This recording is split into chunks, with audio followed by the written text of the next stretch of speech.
ለምሳሌ ቶክቻውን አንድ ነገር ማድረግ እንኳን መግደል ማሰር ብንፈልግ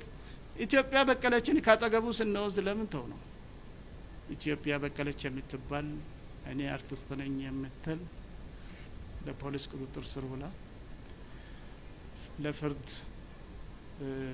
ፍርድ ቤት ቀርባ በጊዜ ቀጠሮ ተጠይቀው ማረሚያ ቤት እንደምትገኝ ሊታወቅ ይገባል። ጥቂት ቡድኖች ግን ያንም በህዝቡ ትግል ስም ሲዘርፉ የነበሩ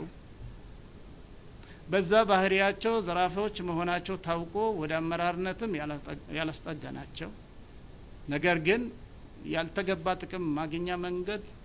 ስልጣን ነው ብሎ የሚያምኑና ወይም በሰላም እጦት ውስጥ ህዝብን በማነሳሳት ተገን በማድረግ መዝረፍ ይቻላል ብሎ የሚያምኑ ዛሬም ላይ እነዚህ አርቲስቶች ነን የሚሉ ቡድኖችን አደራጅቶ ፊት በማሳየት ቀደም ከጀርባ አሉ የሚላቸው